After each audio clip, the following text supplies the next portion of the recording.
Hey people, it's Kelly of Print Pray Slay, and I am here with Brenda. And this is another episode of Cookies and Christ. So, through my Patreon, we have this opportunity to Bible study chronologically together. So, we are in a new book of Numbers. So, this is our first dive into it, and I'm so thankful for Brenda to be here with me again. I believe like this is the third time, right? Yep, Hi. third time. So I'm just really excited to hear what she has learned. I love how she does her explanations and all the additional little tidbits and cookies that she brings to the table. So I'm gonna do the flow is I'm gonna do like an overview of everything that went on from my perspective, and then we dive deeper and we hear from Brenda, we hear from me, and we go into like our personal notes that we either studied or that we just picked up past the surface of what I'm gonna explain. So let's just get into it. We're gonna go from numbers 1 through number 27. And I'm gonna be reading from my Bible. That's why I'm gonna be looking down.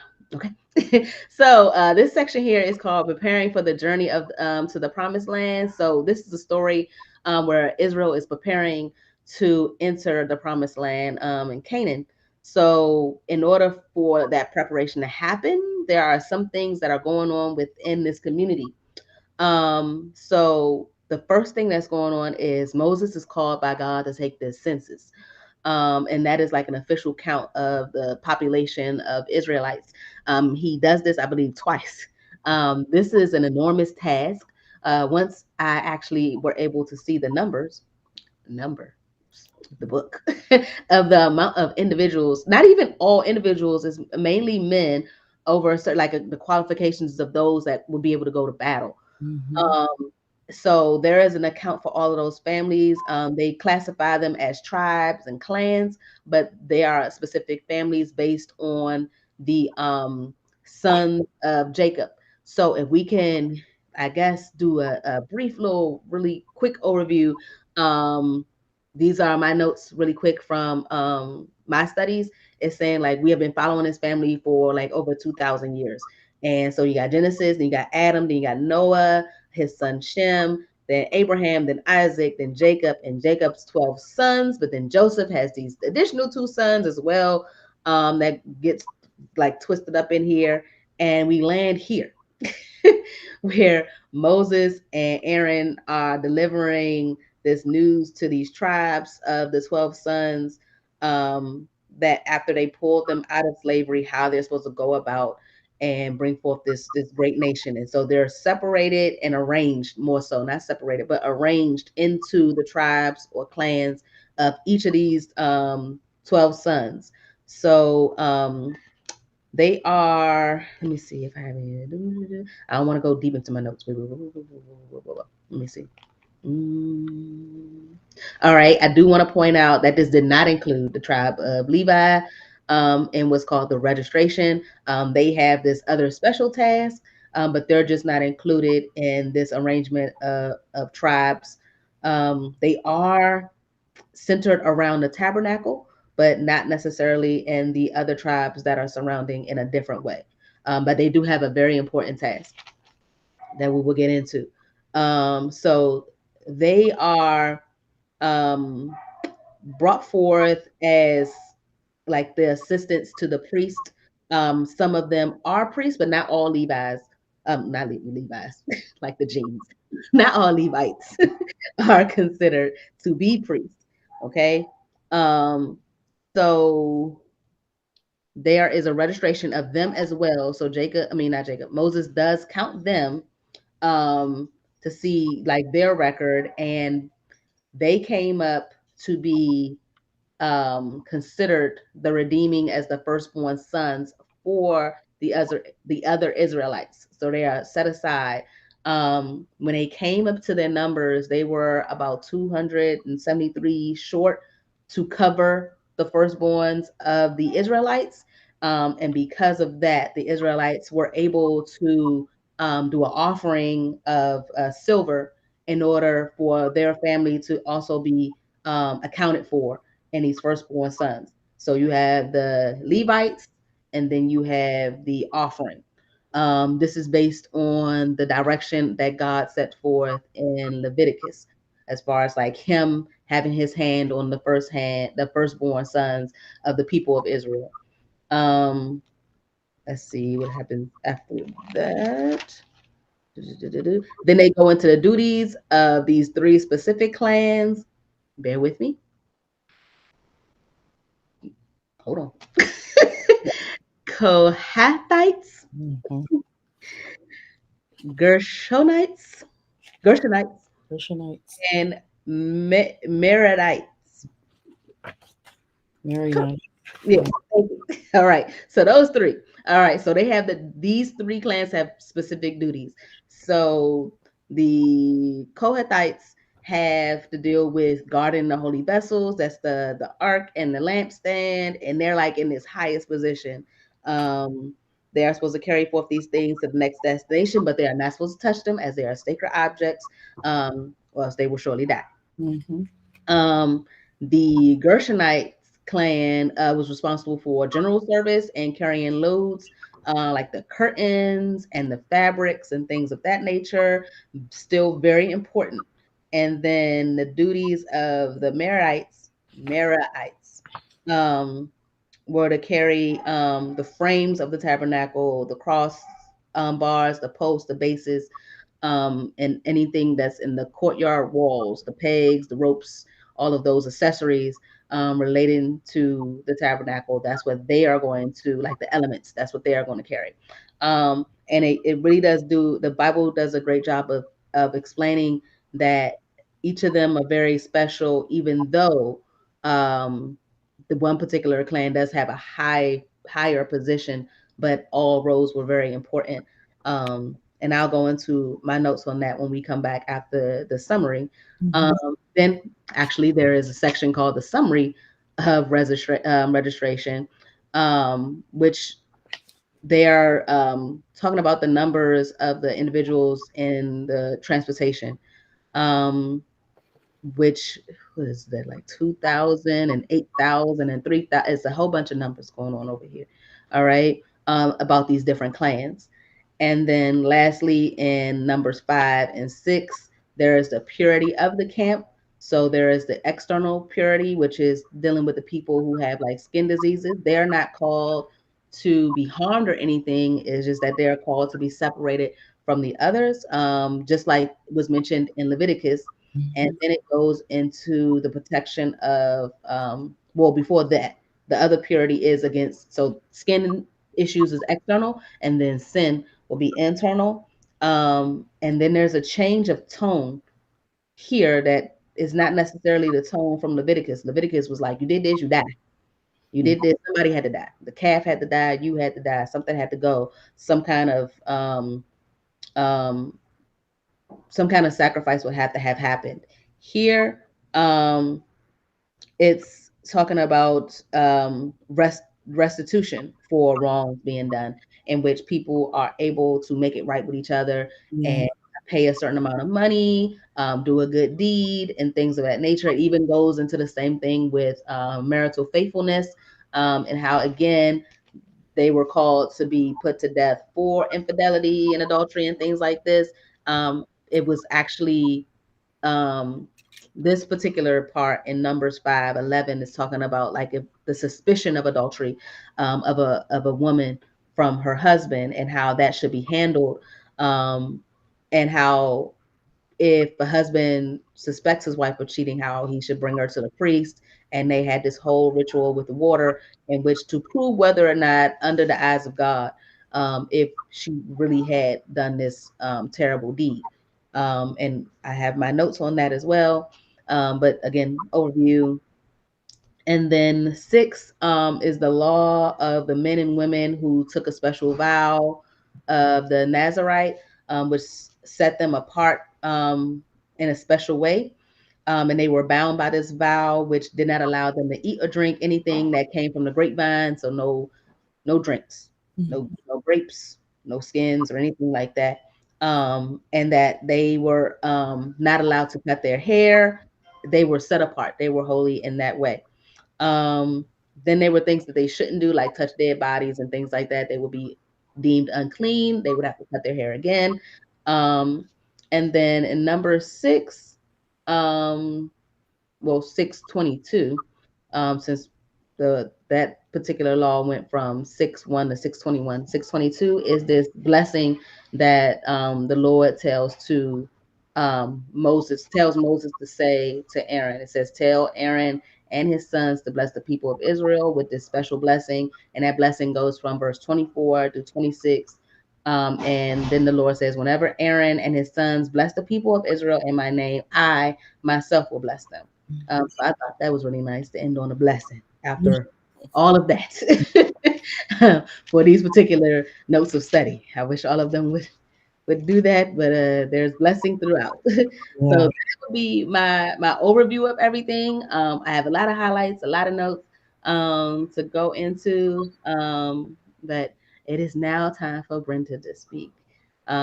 So let me see. I forgot to put your name up there. Boom, there you go.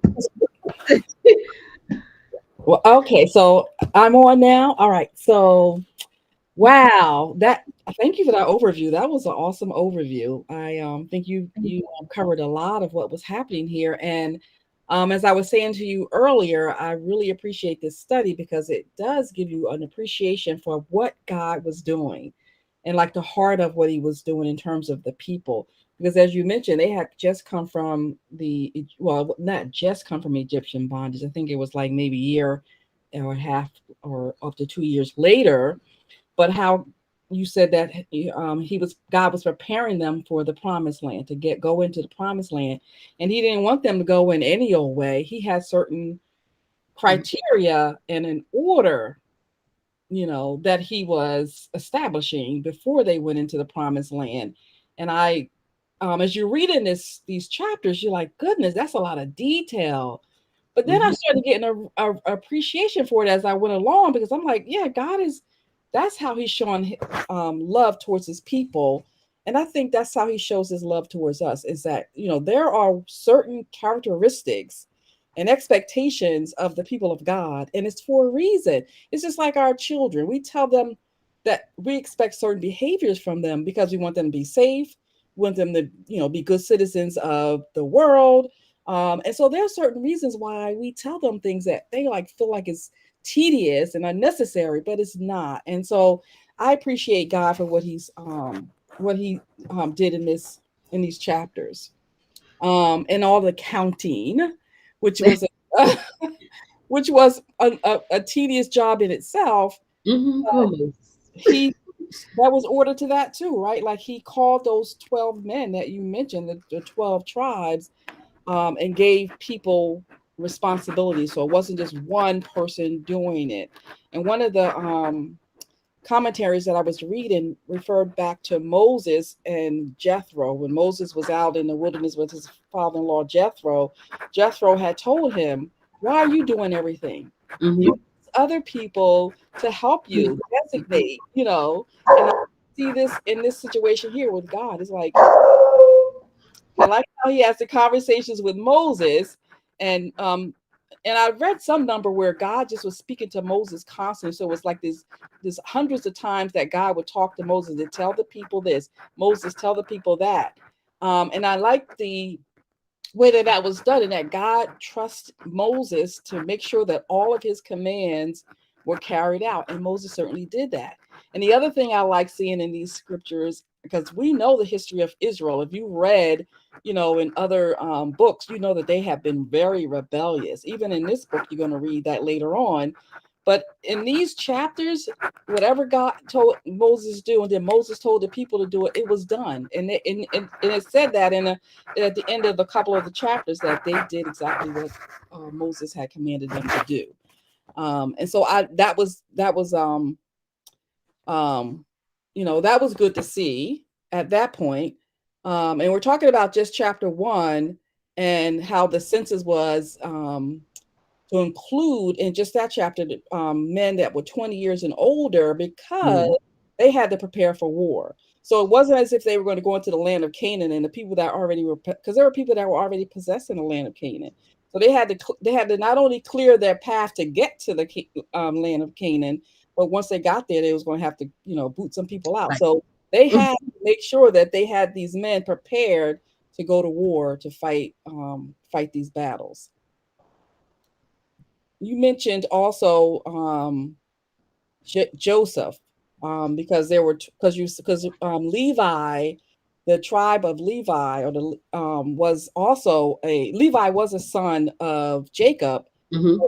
Like as you said, Levi was set apart to Mm-hmm. that priestly work, and so that left 11 other tribes, and Joseph had two tribes that were split, which was his sons Ephraim and Manasseh. So that's where you get the makeup of the 12 tribes again, because of Joseph's sons. Mm-hmm. Um, I had a note for the numbers and the like, in addition to why there are two sons of Jacob represented, Mm-hmm. that Judah had the most. Um, and my studies had me go back to Genesis 49:8, and I went back there and I wrote my notes to tell me to go back to Numbers. So Mm-hmm. you can see how it happens. But in Genesis 49:8, Jacob is on his deathbed and he's handing out these blessings. And that's when he says how Judah is going to be very blessed. And we see here how he was of all of the tribes. He is the largest tribe, um, out of his out of the tribes of his other siblings, his other brothers. And they have a very honorable task being the largest tribe there, which I thought was really interesting when you can tie stuff together. So I went back. I think it's good when you find something else to go back and make those notes in other places. Yeah. Um, Even if you're not necessarily writing in your Bible, sticky note, post it, tape, whatever the thing is, um, so that you can make that note as well. So that was something that I wrote there. Um, let's see. Are you still in numbers one with your notes? I finished with number one. Are you moving into two now, or are you still on one? No, I have something. Let me see. I said that it was a tedious task for him.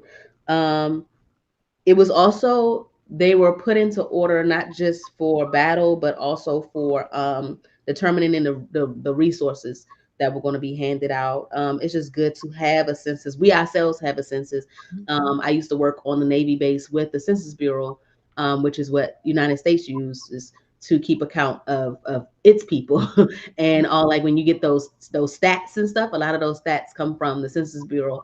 Um, so it's not something that people used to do just only back in the day. It's what people do now to take account of the population by different things, by their race, by their gender, certain things that we acquire, who has what kind of land, how many people in this county have this education, like all of those different things, not just in preparation for war, but for the divvying up of resources. Yeah. Um, and being organized. So his task was very, very, again, very tedious. I couldn't imagine counting. Whew. So not only counting it, but having a good record of it, it was very important. Um, and it has here, the notes. These notes specifically say, without a census, the task of conquering and organizing the promised land would have been way more difficult. And it says, whenever we have a task, we may want to, that we need to take inventory of or keep our resources in check. We may also need to take a census. Being business teachers, that is something that we definitely teach our kids with their finances, to keep track of what's going on with your money in and out, but not just money. I have here, I just made a note. I'm a lister, so I Mhm. like to make lists, cross them out, and all this other stuff. But I take note of who I connect with. I haven't done it in a while, but I used to make notes of who I connect with, like a list of my family and friends, because you could have swore that you talked to that person, but did you really? And it's sad that you would have to remind yourself to call your aunt, but then you got six aunts. So did you talk to these three and not these three type of things? And did you call your grandmother? Um, and so that's what came to my mind, is that when these people in our lives are called important, and we need to take a census of whether or not we have connected with them, have we reached out to them, have we done our good deeds that we want to do for the month, And the same thing, with our finances. Yes, I took that and went a little bit to the left, but that is what was spoken to me. So I Uh-huh. wrote it down and I wanted to share Yeah. Well, thank you for sharing it. it. I think that is all for one. Yeah, that's all my notes for one. Okay. And what's yours for two?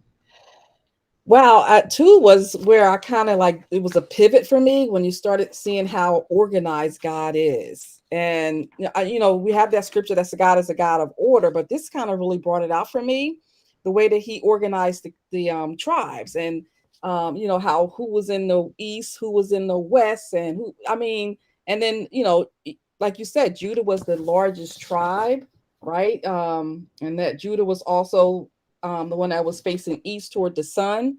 But he also had Issachar and Zebulon in that camp. And that was the largest one with 186,000 folk in there. And the sheer numbers, I read a couple of times where they said these were just the count of men, which is like That's 20 men, years older. Yeah. And it not was women and children. right. It was 603,000 just 20 years and older. So that's not counting the people under 20 or and the women and children. And it was said, I read in a couple of commentaries where it said that it could have been 2.5 million people Yeah. in this. So But those you that got made up the army was quite, that's a lot too. That's six with a that six is. hundred and 3,000 people would have been a part of this, this group of potential warriors. Yeah. I mean, that's a lot of people to manage. I mean, you think about, how you have we teach class, we manage a group of students, and we might have six classes, so we're just managing maybe the 200 students or maybe 100, depending on how large your classes are. That's a lot to manage, but I can't imagine trying to manage 2.5 million people. That's a lot. And so God, you needed to have order. You need to be organized.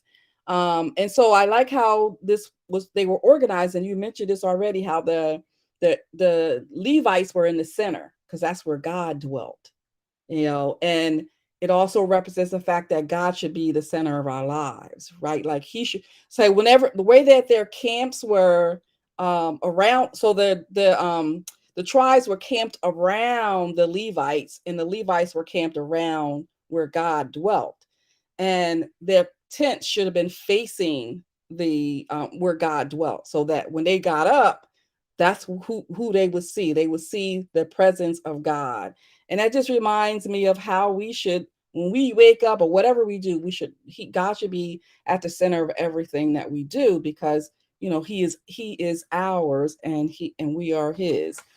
And I really like that. I really like that.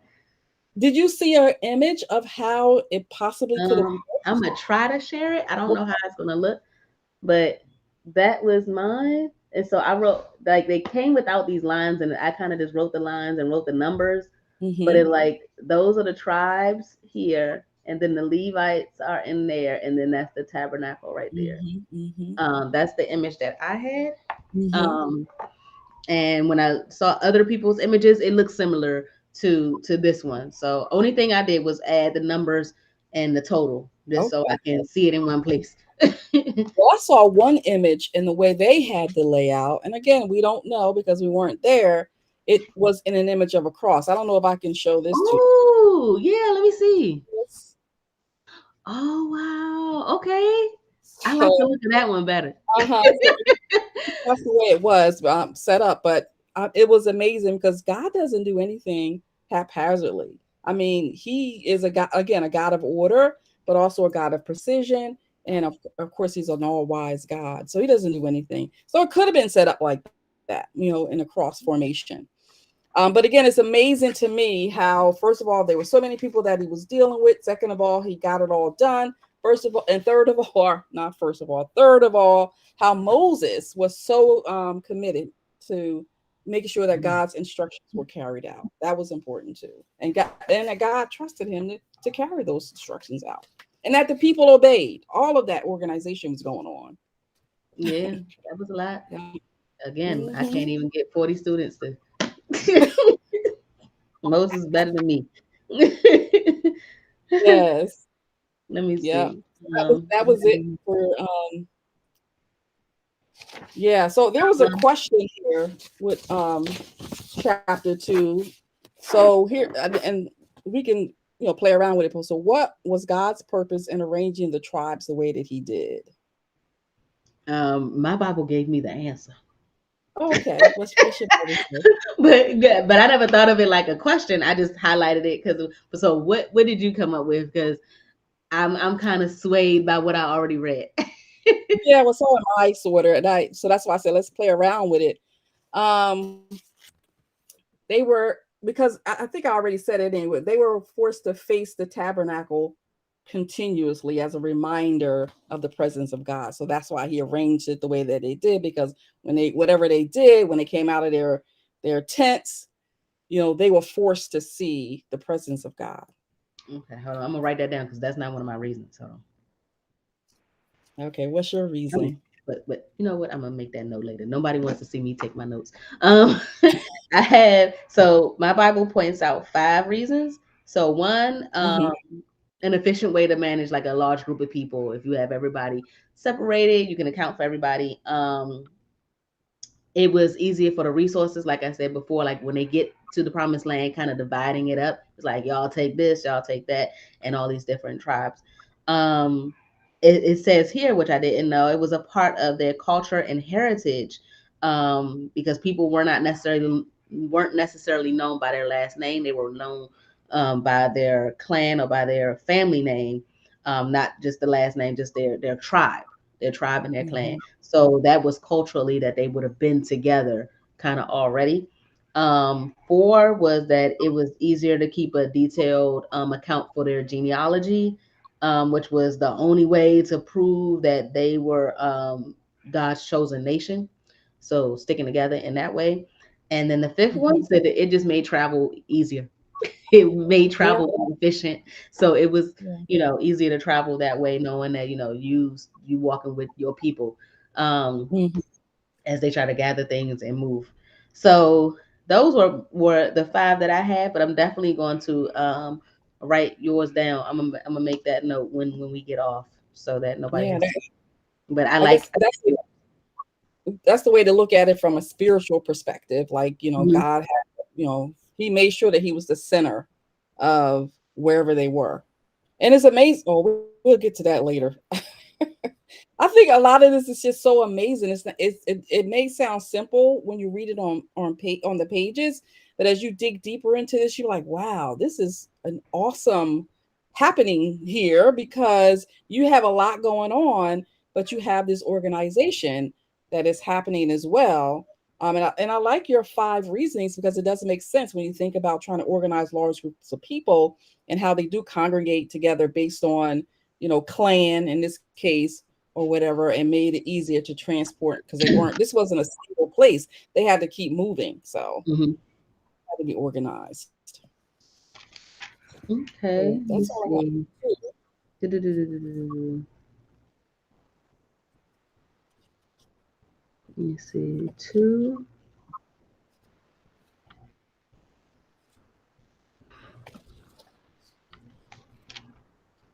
Um, I don't have anything else for two. just wanted to mention that Judah, you already mentioned this as well, that that was the largest number, but Judah was, Jesus came through that tribe. Hmm. Jesus. Three. I'm always reminded when I see Levi, and I don't want to keep Levi in this little bubble like he did this one thing wrong. Um, him and I think Simeon, him and Simeon, when they were trying to, I guess, defend Dinah, and they did that malice thing against a group of men and killed a whole bunch of men. Um, but every time I see like a glow moment for them, I think about Levi himself and how. Um, I love that the Bible is not necessarily using all these perfect people to do these perfect things. Very imperfect Mhm. people are doing these wonderful things, and it just really makes me feel like I'm one of those people. Like I mess up all the time, and yet I still feel like God has good use for me. And to see that Levi did such a horrible thing, he had shamed his father, was really really mad at him, brought his brother into the situation. His sister was still hurt, um, and yet his his descendants are called to be appointed for service, and I thought Yeah. that was amazing. So they're set apart to serve God and His people. Like I mentioned before, of them serving as priests, two priests, like an assistant, but not all of them were priests. Hmm. So I like that. There's that highlight for them, and they're actually the smallest tribe, um, which also shows that if you got this super huge tribe of Judah, and you naturally be like, oh, it's the biggest tribe. Of course, they're the most important, and their lineage is Jesus is amazing. But then you have the little guys here, this smaller group, showing that rather big or small, God is able to use you, and blessings can still come from you. Just because they were a smaller tribe didn't mean that they didn't have an honorable task like others. So I thought that that was really nice to point out that they were the smallest tribe. I think they had like 20 something. Mm, I don't see my number in the book of Numbers. I don't see it. Oh, 20, 22, 22,000. Yeah. So they had 22,000 while others had like in the 40s and the 50s. And then you have Judah in the 70s. So Hmm. complete larger than everybody else, but still. Yeah. Um, what else do I have for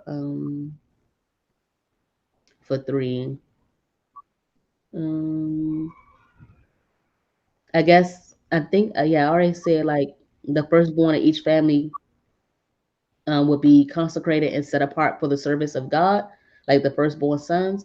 But God called for the Levites to be in their place as instead, so the firstborn of their family be counted. And then there, after doing all of that with the Levites having those 22,000, there were still 273 families. Um, that could still give to the tabernacle, since they didn't have a Levite to I guess be over them or in their place. And they were able to do this by giving silver to Aaron and his sons as like a redemption price for the Hmm. firstborn sons. Um, so I wanted to. I think that is, what is that? That is 311 through 348. Hmm. I apologize. Yeah, I like how you talked about how God can use anyone, and that usually, none of us are perfect anyway, right? In our human existence, and that God used those that, you know, make mistakes or do make poor decisions, and but yet God can use them, and to apply that to ourselves today and know that, no matter how small of a role we think we might play in maybe our local church, it's still an important part. And have God having set aside for himself those who were going to take care of the tabernacle, and you had to have somebody. You just cannot have anybody do that. And the special role that he gave the Levites, and that they were the only ones that were to touch all of the anointed objects that needed to be placed in God's holy of holies, that if anybody else did that, they would die, because God was serious about keeping things holy and keeping things right. And so he set aside, God did, these Levites to do a special task, and have a special calling. And I'm sure that people honored that. The other people in the camps honored that too, because they could do what the Levites could do because God called them for that special thing. And we can even think of our own selves, if God has called us to do a special thing, a special work too, that we do well because God has given us that gift, and he's made that way for us to do that. And I think about the church, the local church, our local church, and how we have officers that are appointed to do certain things. We have the preacher, that preaches the message because he's been called. We have the deacons that do the work of the deacons that go out and minister to other people. We have prayer warriors. Like everybody has their role. And if everybody stayed in their role, you would have a smooth functioning church organization, which is what God is using here as an example of how to operate as people of God. Because remember, the people of Israel were to be examples for the rest of the world, right? They were to see God through how the people of Israel operated. And so God made sure that he showed them what it means to be set apart. And this is exactly what it means to be set apart. These are the things that you're responsible for doing. This is the way that you're responsible for being because you are representing me. Same thing for us. We have a special calling. And that's why we're called sojourners or strangers in this world because we're not like the world because the world has to see God in us, just like the world should see God in the people of Israel, the way that God was training them, especially after being enslaved in Egyptians under Egyptian rule for 400 years. You Mm-hmm. had generations of people that were being indoctrinated with the Egyptian way of life, which was ungodly, right? And so now they have to be, what do you call it? When you have the brain, get rid of the brainwash. What is Brainwash. it? No, The you have opposite you of have that. to. Yes, I can't think of it. But yeah, they had to get You have to because they were like, restore them to the great way that yeah, they should be. and that's going to take some undoing, right? Yeah. And that's Yeah. why we see many a times that they mess up. um they go like when they were used to worshiping like a physical item, Mm-hmm. and had created that calf and everything like that. So there are ways that those strongholds are there, and God is very patient with them and trying to teach them and guide them and speak to them on how to be of the greatness that they are. But it Mm-hmm. does seem hard to go from a state of being a slave and now the total opposite, and being chosen and being set aside and being special. Yeah. Um, they got a wonderful thing going on. um, Let me see. What do I have? Do I have anything else for three? Um, I did when you were talking about the Levites and how they were able to do things that other people were not able to do. In the as it came to the tabernacle and how to conduct themselves. I did think about Aaron's sons as like a hopefully they remember what happened, Mm-hmm. because that was a very sad situation where they didn't do what they were supposed to do, and they were out of order, Mm-hmm. and that caused their death. Um, so it's very serious. It isn't something like, oh, I'm gonna take this shortcut or I'm gonna do this. Or I know I was told to do this, but I'm gonna do it this way. It's very important to follow God's lead in the way that He wants stuff done. And that is why it was so much detail. It was almost nothing, if not nothing, that you could have said, well, God left this open for me to determine. It's like, no, all the way Mm-hmm. down to the threads. It is explained. So I was hoping that they, thought about that as just a reflection, just as anyone else should do. If somebody had this task before you, and this is what they did to do away with things and to mess up, make sure you don't do the same. Um, Yes. and I believe that was in Leviticus, Aaron's first two sons, because he had Four. four. So Mhm. the first two sons is where the hardship came in, and then his next two sons were able to go forth. Yeah. Yeah. And they are who directs the Levites and directs these other three clans that are mentioned in Numbers 4. Mm-hmm. 5, yeah, 4. Mm-hmm. Anything to say about those three? They each have their own specific duties at the tabernacle, um, completely different, but all working as one fine machine to get things done. Yeah. In chapter 4 now, Yeah, I mean, unless you had something else for 3, I don't think I had anything else for 3. I think that was it for 3 for me as well. Mm-hmm. Okay, so yeah, 4. Four. So yeah, and four. So these are yeah, so these are the Cohetites, and what was the other one? The Merarites, and the other one was, I can't remember. Let's see, I'm trying to find it here. Gershonites. Okay, thank you. Yeah, so those, yeah, they had very specific roles, but even so, the this tabernacle, or the people of Israel were mobile. That means they weren't staying in one place. They had to keep going, because Mhm. remember, they were on their way to the land of Canaan, and so they were moving. So they had to, you know, pack up the tabernacle, or where God was dwelling. They had to pack that up, and they had to do that in a special way. They couldn't touch certain things, Mhm. because Would Aaron not. and the right Aaron and the priest would Aaron and his sons would pack it up, actually, and put the covering over there and do it a certain way. Because again, God being that God of order and very precise, and how to do things. So Aaron and his sons would do all the packing up, and these three guys would have to carry it a certain way. They could not Mhm. touch the items. They had to carry it with the poles, probably on their shoulders. Um, and each one of them had a certain thing to do. Again, God being that God of precision. I think the Coatites they were in charge of the furniture, and how to move it along with the packing. It had to be packed up again by Aaron and the sons, but they had to move it, but they couldn't touch it. They couldn't touch it, or they would die. Right. Yeah. Mhm. So they were considered in the highest position because they took care of the most sacred objects.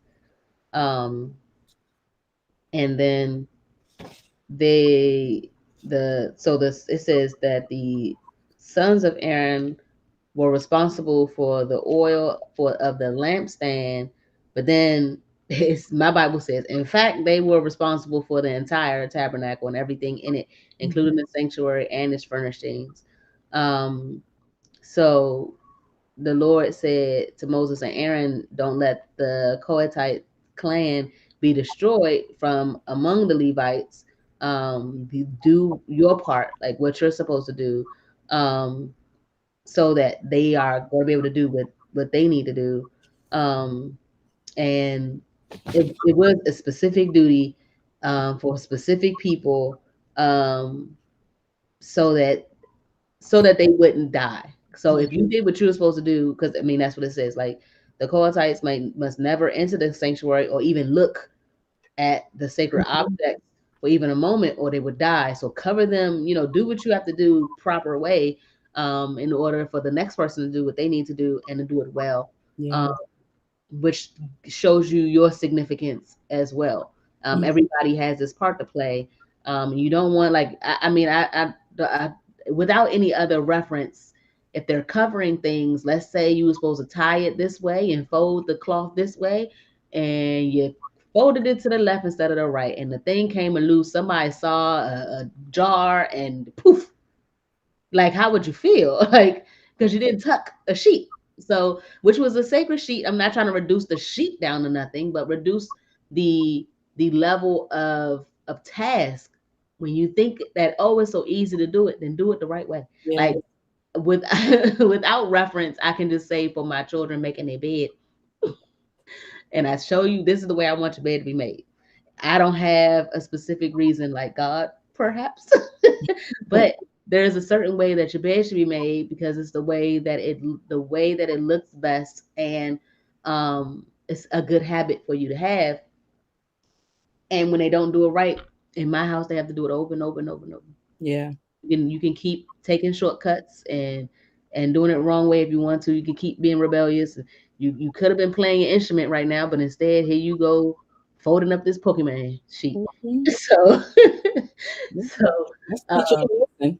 we would do well to listen to God and do it right the first time. Yeah. Yeah. Um, so as to not, in that case, cost somebody their life. But in life, we have that situation too. I mean, for some people who work maybe at a factory, or just somebody who works even with numbers, if you were supposed to fact check those numbers before that person went to present them, and you Mhm. let them present those numbers, and it was your job in accounting to make sure they were accurate, and now you got this person standing in front of the chief or the director, and you making them look bad, you know. So take each of our duties serious all the way down to whatever God has blessed in the role that God has blessed us to be in. Yeah. How I would try to apply that type of information. You would hope that none of your actions, some jobs are like that. When you're a cop or a doctor, when you make that wrong turn or direct somebody in the wrong way, you tell the nurse to go get this specific medicine and it should have been the other medicine. Mhm. Now they're administering this to this poor patient Yeah. again. So um, some jobs are do or die, but others are you cause some kind of hardship that didn't need to be caused. Hmm. Um, and then did you have anything for the Gershonite clan? Yeah, the Gershonite. Yeah, I just wanted to mention that they were had these three clans had to be 30 years up to 50, so they were like at their peak, right, when they were strong and healthy because they had to lift all these heavy objects. I think there was one thing that say it was like 19,000 pounds, all of this stuff. So it was a huge task to carry this. So those men had to be, in their prime, 30 years to 50 years. And I guess after 50, they retired or something. I don't know. Yes, Just I'm thinking 50. I'm not in my prime. I'm yeah. ready to lay down. But they probably were in good shape because they were always moving and moving. Yeah, So they they were. had that All I physique. do is walk dogs. So I'm sure they in better shape than Kelly. Because whew, I'd have been like, Yeah. Lord, please have me do something else. Yeah.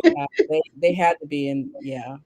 So that was wonderful that they were able to carry forth these what they had the curtains, Yep. which Burning. again is no small feat because if you read the other section of the Bible that was talking about these curtains were massive. Yeah. So I can imagine that the fabrics and the curtains were all precious at that. Like you didn't want to drop that. Hmm. But you also when you roll it when they rolled up like a rug type situation, Heavy. it can get heavy. Yeah, the big old spool of curtain, Hmm. very heavy. Um, so that was them, and then the Marriorites. Hmm. The Millwrights were the other ones. They didn't have such a role, a heavy role as what did they have to do? The They bars had and pillars and the bases is what they I had don't to do. know. Pillars sound a little bit big. Yeah, it could have been heavy. Oh, this is the one that said it could have been a weight of about 19,000 pounds because they were carrying precious metals. So this was the one. Yeah, I was like, I don't know. I Rare, think they had rare. they had a good little bit of stuff. The Yeah. poles, the tents, the pillars, all these little elements. Now it'd be different if they had to carry the knobs or something. But no, as soon as they said pillars, I was like, "Ooh, y'all go ahead with y'all bad But selves." they were the smallest group. They only had 6,200 men. The other Yeah. ones had 7,500 and then 8,000. So they had the small. They were the smallest group. The Maria,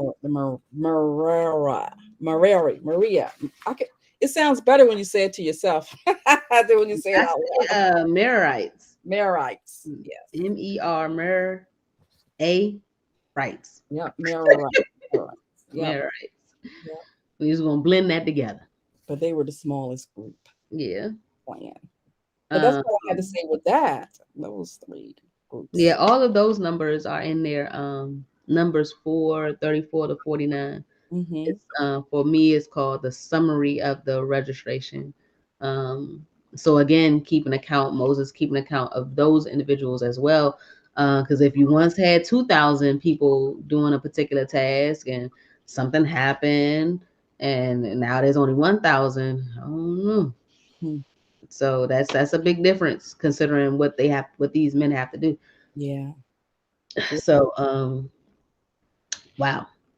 And then do you have anything for chapter 5 and 6?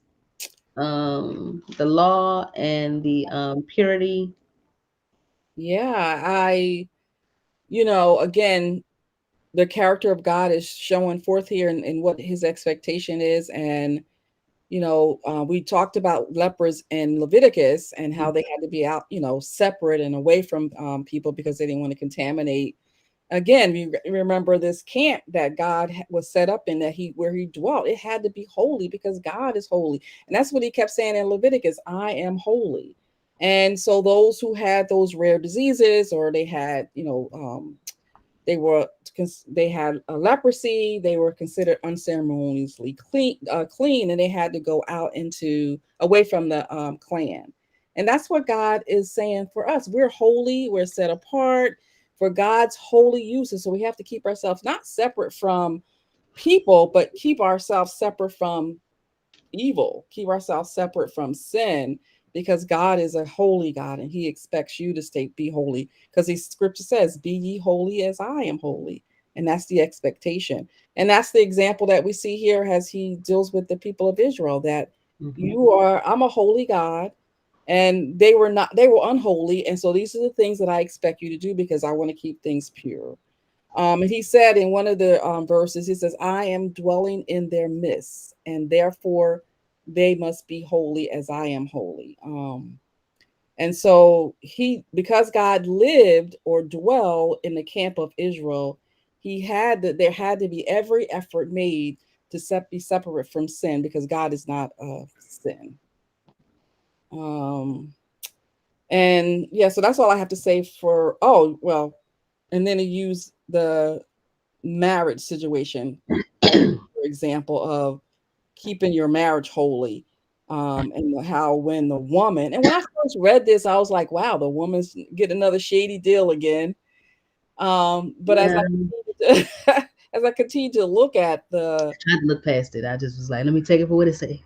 yeah, well, I look at other commentaries and I say, well, what is this really saying? Because it seems like the woman is not getting a fair deal here, because she, even if she hadn't had an adulterous relationship, her husband, all he has to do is feel jealousy, and he can bring her before the priest. And then she has to go through all these things that weren't pleasant to determine if she was actually in an adulterous relationship. But one of the commentaries said, well, they had come from again, going back to Egypt, the Egyptian captivity. They had come from a land that had practiced adultery, and so it really was for the benefit of the woman to prove to her husband that she Hmm. was being faithful to him. And also it was for the benefit of her, because a man could make an accusation against a woman that wasn't valid, but yet, because he was a man, it would be something that would be carried forth in terms of her punishment. And so, to keep that from happening, God established this rule where if you feel the man, if he feels jealousy about his wife, thinking that she may have had another relationships or whatever, bringing her to the priest allows the priest to be the judge based on that ritual that they do. So it Yeah. really protect That the. was what my notes said also, was like this was different than like there actually being an act of adultery. This is on the suspicion of it, Mhm, and it protects the woman against the wrath of her husband, because mhm, he could have just done what he thought was right in that moment. I remember the stoning and the outcast and all these other things happening to women just off of the thought of her husband thinking this thing, or like you said, another man saying this is what happened, or anything that would put her in a compromising position. This way she was brought before God, and stand like the priest would present her to stand trial before God. mhm. um, and not just her husband being the executioner of what he felt. Exactly. Um, so I think that's why it doesn't necessarily just say this is what happens if men suspect their wives, and this is what happens when wives suspect their husbands. It doesn't seem culturally accurate. Um, Even though that's how we are now, back then I don't think they necessarily suspected it, or it was either not necessarily suspected, it was one thing that was culturally acceptable. But then you also have women that it wasn't in the theme of adultery, like this evil thing that a man did without the knowledge of his wife. You had wives like Sarah that asked their husband to be with another woman. So if that culture is something, if that is within their culture that they have seen men go forth and do, because I have yet to see a husband say, I need you to be with my wife so we can have a child. I haven't seen that yet. I mean, who knows? There's many more pages to go. Um, but um I think the flip side of it just wasn't something that was normalized, even though nowadays you do have both sides and people are considered equal. I don't want it to, it does seem like a slash at a woman, but that's exactly what my commentary said also. It was to protect her, because her husband could have said and did anything Mhm. at that time, and this was something that God put in place for her. um, Mhm. in which she would drink a substance or of water, and if her belly swole, then she would be considered unfaithful, and cursed. If Yeah. her abdomen was to swell, um, there's like some kind of bitter water that Mhm. given to her. Mhm. Um, and then if not, she still didn't feel. It wasn't like she drunk it and it was fine. It was not good water at Yeah. all. No. Um, but it was a way to tell whether or not that happened. Yeah. So Yeah. again, another thankful of the time period of which I was birthed into, um, because that seems very like you was just minding your business, folding clothes, and your husband just let's Got a go, spirit of jealousy. let's go before the priest. It's Saturday. What you talking about? Like I'm trying to get ready for the Sabbath. You talk about let's go before the priest because I just I'm happy today. Uh-huh. Uh-huh. You look too happy. Come on, we'll talk to the Lord. And Goodness. just for her to have to go through that just because he feels, Yes. yeah. Uh-huh.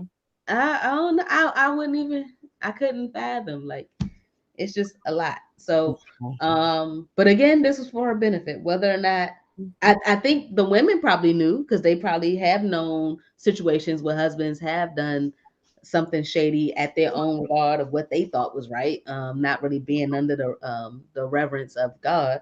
So again, this was a good thing. Because it had to be going on because God wouldn't. God is not. God is a God of order and precision. So He would not have done this whole routine or ritual or had them do it if it had not already been happening. That Mhm. is, men falsely accusing their wives. So that's why God set it up. There's a reason for that. I still would have liked something in there, like when you playing Uno and you tell somebody they didn't call Uno, but they don't got one card. Mhm. Now you got to draw two cards. Mhm. So could it have been like, well, if she was faithful and you caused all this rigmarole, you And drink the water. yeah, he the consequences if she's faithful, found faithful. He has to get. Yeah, that cuts down on some stuff too. You know what? Let me think about this before we go.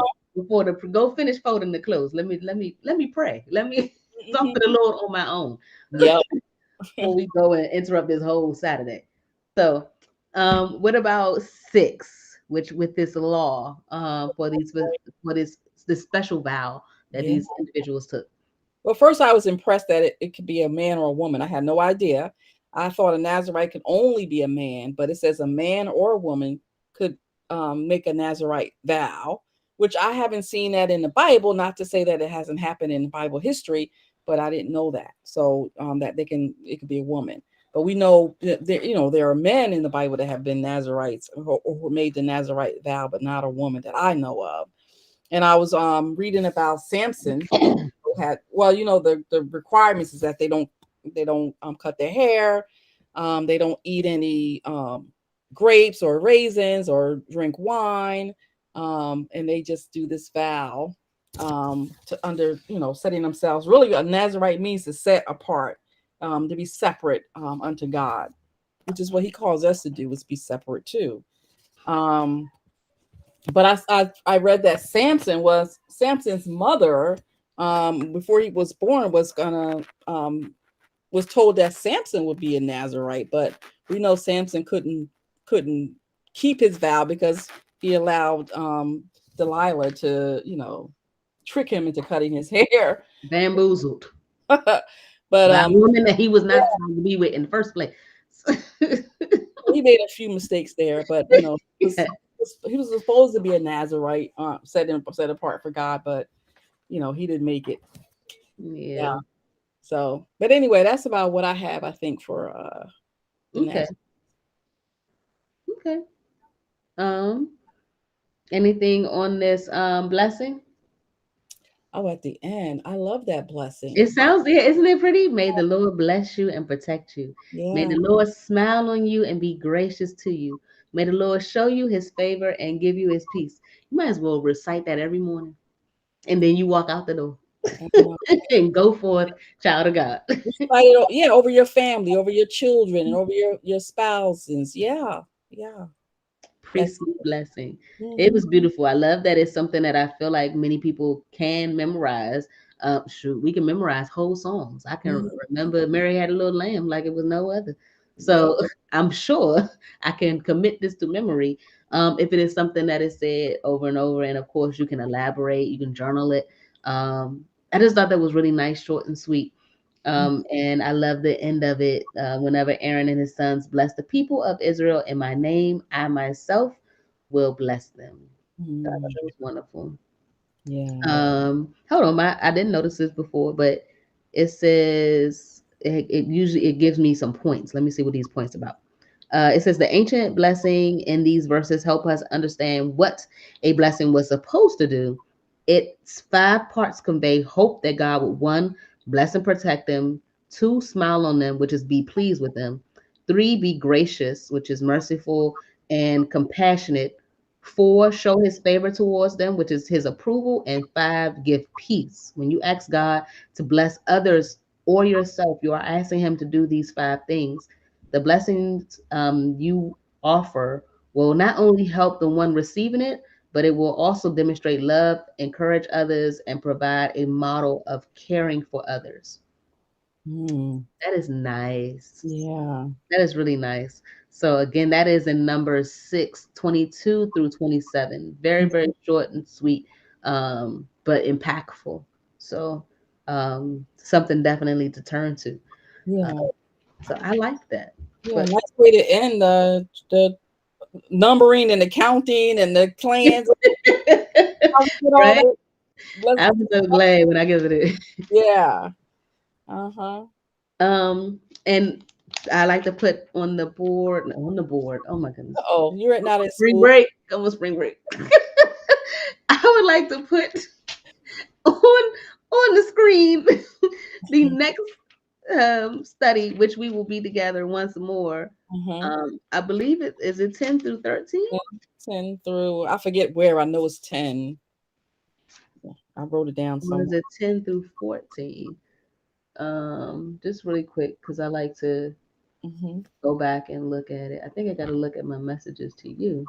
Yep, Uh, that's what I'm going through now. Let's see if I can find it. all right, yes, it's 10, 11. And Brenda did point out because for me it's just a flip of the page. And yes, it goes number 6, numbers 10.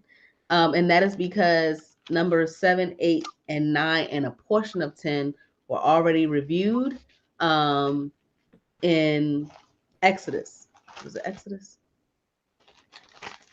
Yes, at the end of Exodus. So Exodus has 40 chapters. After that 40th chapter, it goes straight into Exodus 7, 8, and a piece, 8, 9, and a piece of 10.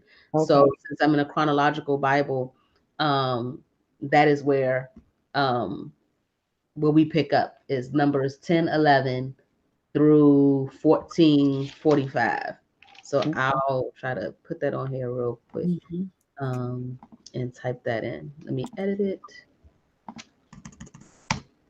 10, Verse 11. 11 through 14, 45. Is that to the end? I don't. It's probably to the end. I don't look. Let me look it up. It goes into the different sections that I have. So um, this is their, not to give this away, but I'm not going to elaborate. It calls it their first approach to the promised land. Um, so there is a one that goes from numbers 10 to 12. Mm-hmm. And then there is a second that goes from 13 through 14. Hmm.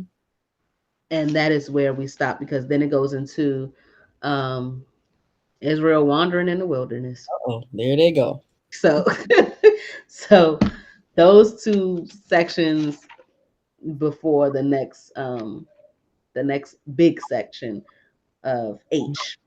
So this is G. So now that's I'm about to say that's on the board. So now that's on the screen, so you all can read ahead of time.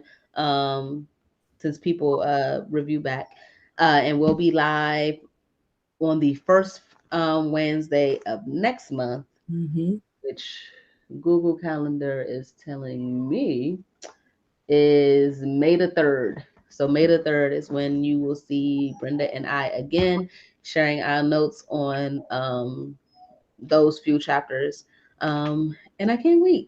I Yeah, love that, like, I'm just learning so much. yeah, same, Writing same. down. So very, very thankful. And this is something that I can go back and because I said I already wanted to go back and make that note. I did write a little bit of it down, but God being the center of our lives and based on how the tabernacle is made. And then I would love it if you can send me a link to the formation that's in a setting of a cross because I would like to print that out because that's not how mine is in the book, and then I can have that as well because I think that's very visually pleasing. Yeah, So, so I would like to have that version. This is fine. I love that they did this because they didn't even have to do this for us because I'm sitting there trying to imagine and it yeah, didn't look like this in my head. So, yeah. so I'm Either. thankful. Yeah, But I would like to have the version that you have. sure. And if it's something that people can print out, I'll include that also in the description of the video, so people can go and print that out for themselves as well. Because I was really excited when I saw it because I knew exactly what that formation was. Um, So, um, but let me know, you guys, if you have any questions. You can put them in the description down below. If you have a question that could be answered, it'll definitely be addressed. If not by me, then the resources will be provided. And then other people are able to see those comments as well. So anybody else can jump in there. Brenda can jump in there and help if you have any other question or need some kind of further guidance on something that we said. But the best thing is for you and the Holy Spirit to get together amen. this book and see what direction he points you in when you have your own private study on your own. But this is, a fortunate situation where we're able to share with you. So, Hmm. until the next time, we'll see you guys later. Okay, bye bye. It was so much fun. I really, really